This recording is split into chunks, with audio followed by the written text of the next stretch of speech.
할렐루야. 오늘은 지난 시간에 이어서 신약 성경 로마서 10장 8절로부터 15절에 있는 말씀 45강 45번째 시간입니다. 먼저 본문을 함께 보시도록 하시겠습니다. 그러면 무엇을 말하느냐? 말씀이 내게 가까워 내 입에 있으며 내 마음에 있다 하였으니 곧 우리가 전파하는 믿음의 말씀이라. 내가 만일 내 입으로 예수를 주로 시인하며 또 하나님께서 그를 죽은 자 가운데에서 살리신 것을 내 마음에 믿으면 구원을 얻으리니 사람이 마음으로 믿어 의에 이르고 입으로 시인하여 구원에 이르느니라.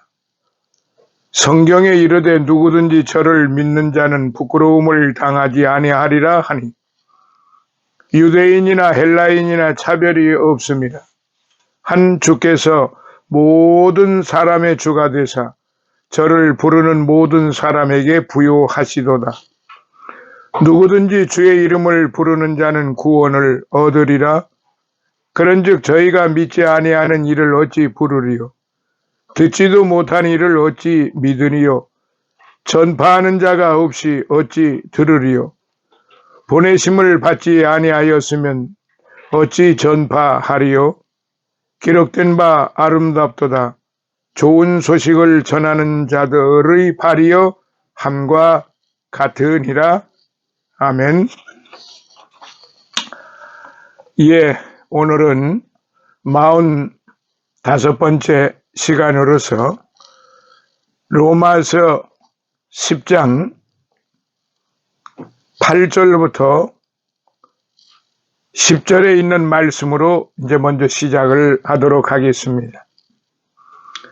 이스라엘 민족의 종교적인 열심은 세계 어느 민족에 비교해 보아도 뒤떨어지는 것은 아니지만은 그 열심이 진리의 지식에 근거한 것이 아니기 때문에 하나님의 의보다도 자기의 의를 앞세우고 하나님의 의에 불순종하게 되므로 사도는 여기서 구원의 방법을 다시 강조하게 됩니다. 큰 첫 번째로 8절로부터 10절입니다. 구원에 이르는 길. 이렇게 이스라엘 사람들의 신앙의 근거를 자기들의 하나님께 대한 열심으로서의 자기들의 의를 앞세우고 자기들의 하나님께서 제시하신 구원의 길을 오히려 힘써 불순종하는 결과를 가져왔으므로 사도는 자기들의 이날까지 힘써 전파한 믿음의 말씀의 내용을 되풀이하여 설명을 하고 있습니다. 이제 작은 첫 번째 8절 믿음의 말씀. 믿음의 말씀. 사실은 이스라엘 민족에게 있어서는 하나님의 말씀이 없어서 그렇게 자기들의 행위에 의한 의를 내세우고 고집스러우리만큼 하나님의 의를 대적하고 불순종한 것은 아닙니다. 오히려 그들은 세계 어느 민족보다도 제일 먼저 하나님의 말씀을 받은 민족이기 때문에 사도 바울 자신은 유대인의 나음이 무엇이며 할례의 유익이 무엇이뇨? 범사에 많으니 첫째는 저희가 하나님의 말씀을 맡았음이니라라고 그렇게 말하였습니다. 이렇게 자기들 자신이 하나님의 말씀을 직접 받았고 그것을 모든 족속에게 선포할 사명을 맡았지만 이 말씀을 인격적으로 소화하지 못하고 자기들의 입장에서 말씀에 대한 열심으로 믿음을 대신했던 것입니다. 이렇게 하나님의 말씀을 자신의 것으로 만들지 못하고 말씀에 대한 열심으로 자기들이 신앙으로 대신하여 생각해왔기 때문에 자기들이 하나님께로부터 직접 말씀을 받고 언제나 말씀 가까이에 있어서 열심을 내어 자기들의 율법적인 민족 종교로서는 크게 부흥시켰지만은 그 하나님의 말씀을 소화하지 못했기 때문에 내가 기근을 땅에 보내리니 양식이 없어 주림이 아니며 물이 없어 가람이 아니요 여호와의 말씀을 듣지 못한 기갈이라라고 아모스 8장 11절의 말씀까지 듣게 된 것입니다.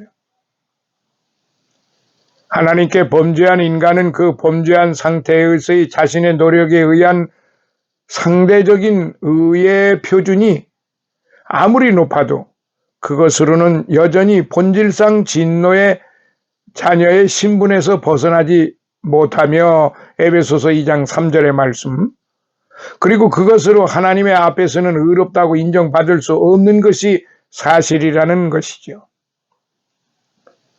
그러므로 사람이 하나님께 의롭다 하심을 인정받을 수 있는 것은 오직 하나님의 방법을 따르는 길밖에 없다는 사실을 알아야 한다는 것입니다.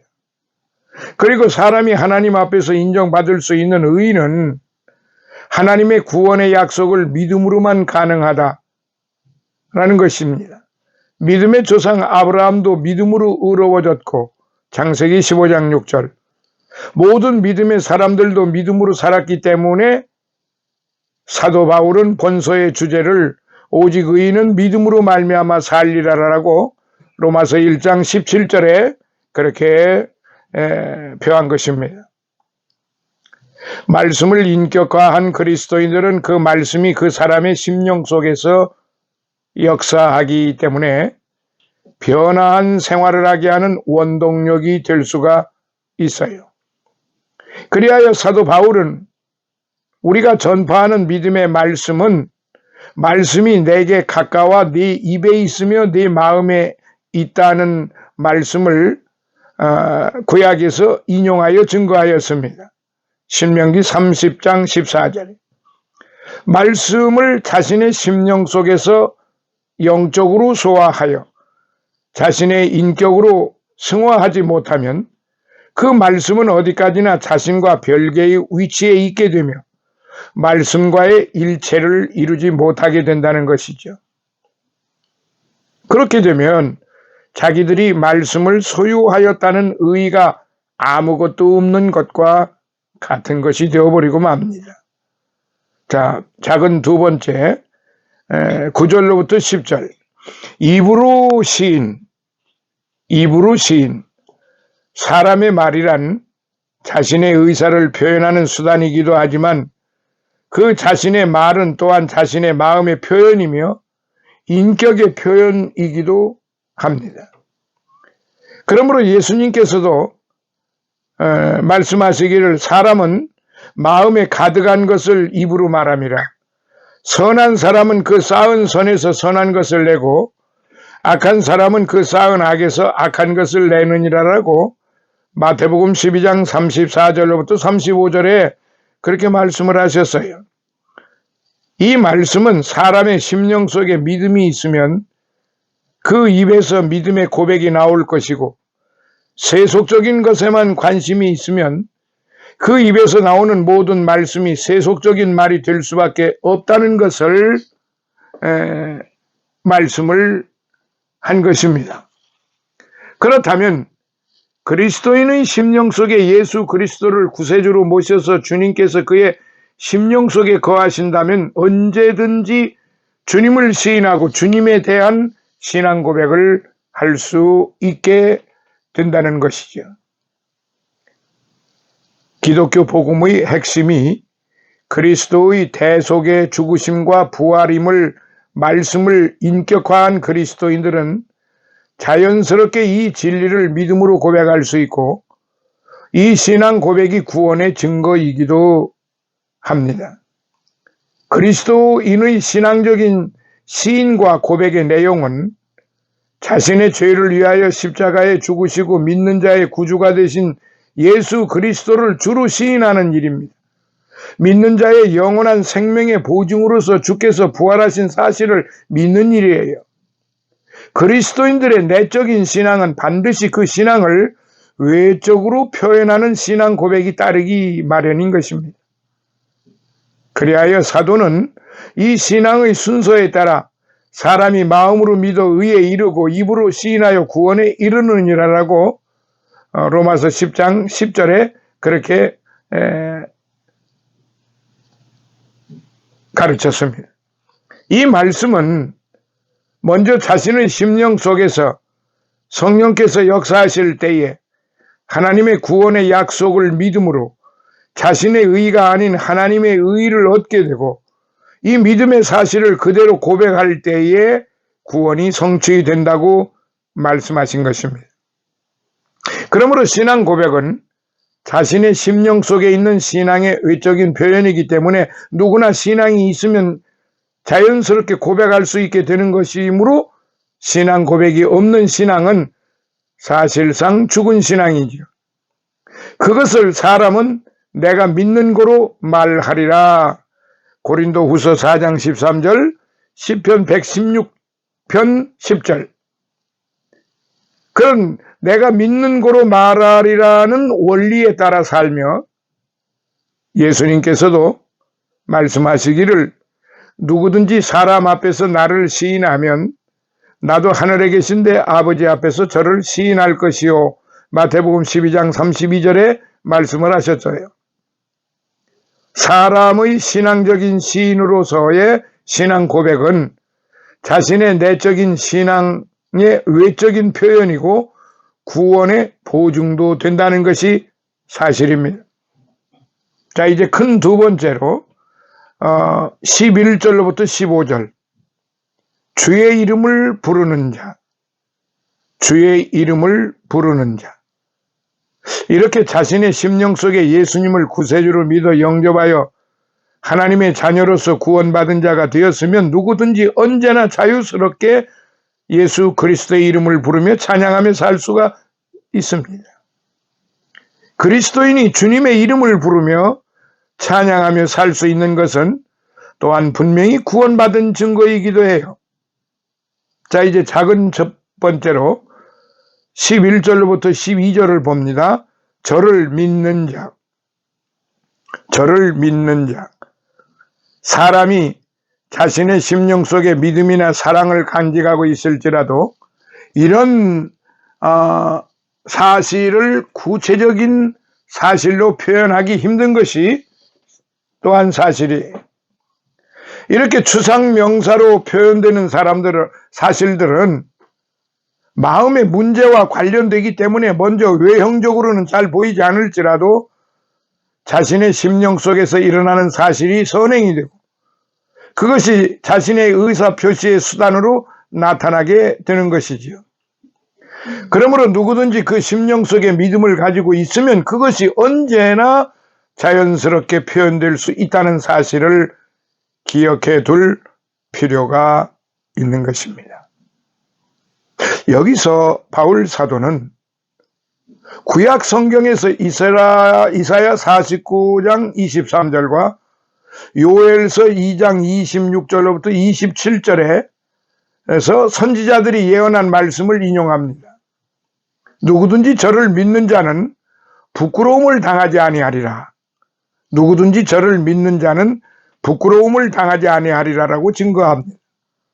본문에서의 부끄러움을 당하지 않는다는 말씀은 물론 예수 그리스도를 믿음으로 그의 생활이 변화되어 하나님의 백성으로 세상에서 부끄러움을 당할 일이 없다는 말씀의 뜻도 되지만은 그것보다도 오히려 더 근본적인 면에서 믿음을 가졌기 때문에 영원한 멸망의 수치를 당하지 않는다는 것이죠. 오히려 영원한 구원의 참여자가 되는 것이고 부끄러움을 당하지 않는다는 말씀이기도 한 것입니다.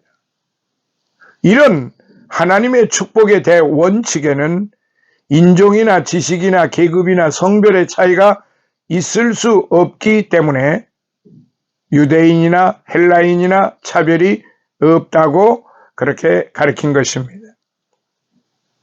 그런데 사도는 언제나 전 인류를 표현할 때에 유대인과 헬라인이라는 말로 표현을 합니다.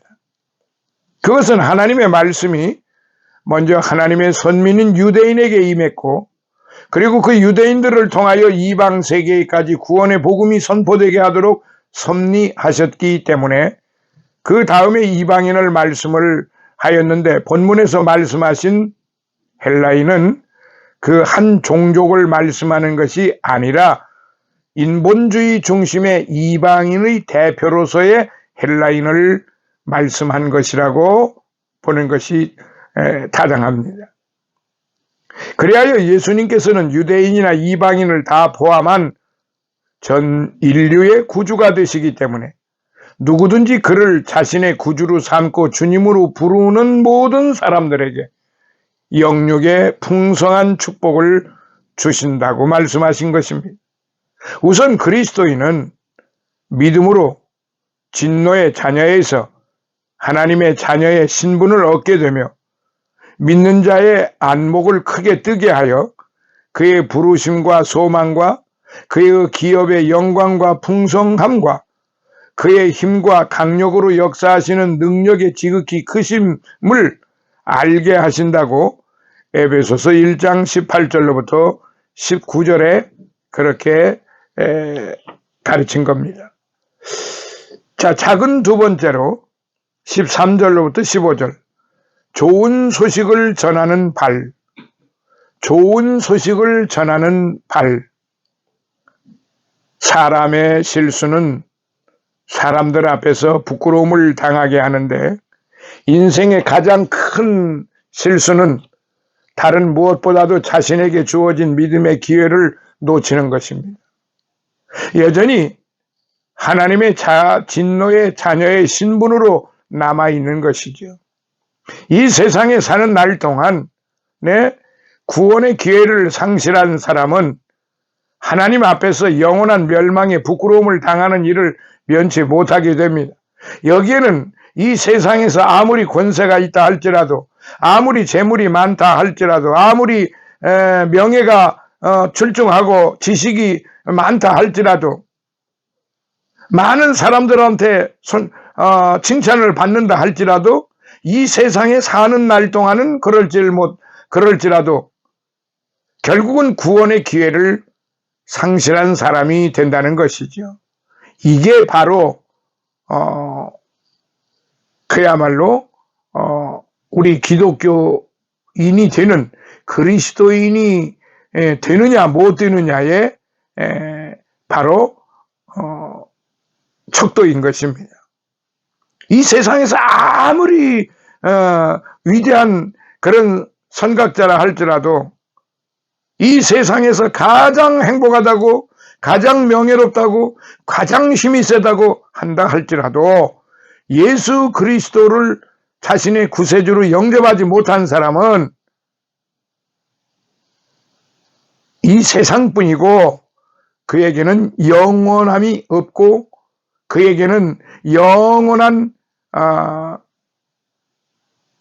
영생의 축복이 주어지지 않는다는 사실이죠.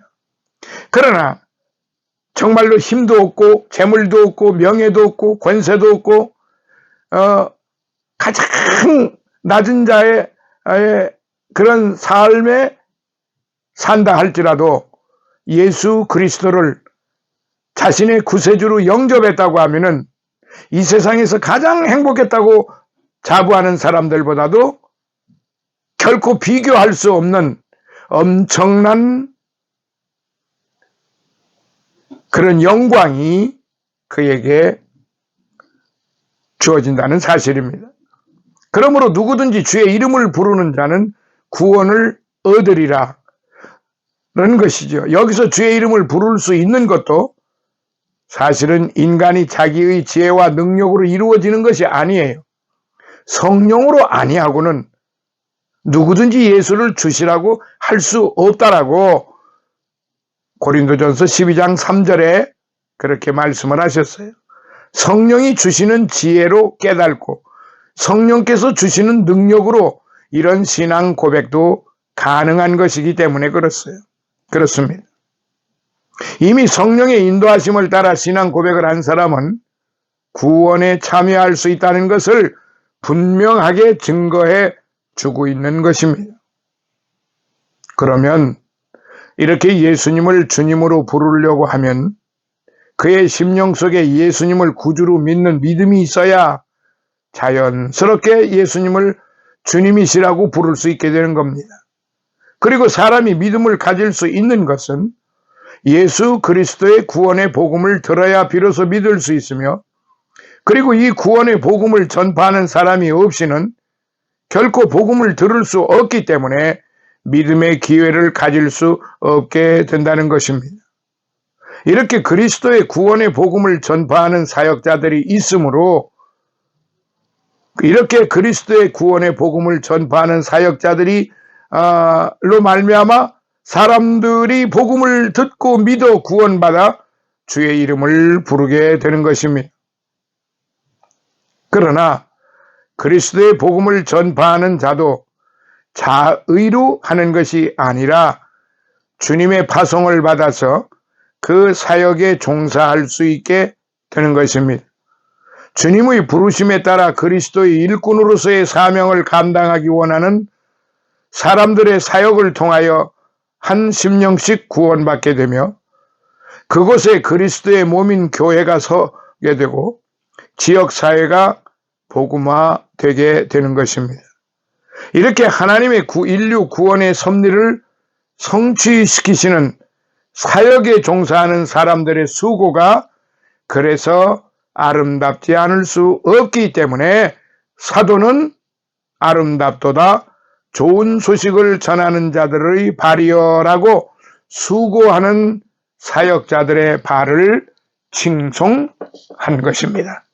예, 오늘은 45번째 시간은 여기서 마무리하고 다음 시간에 46번째 시간에 다시 만나 뵙도록 하겠습니다. 감사합니다. 할렐루야.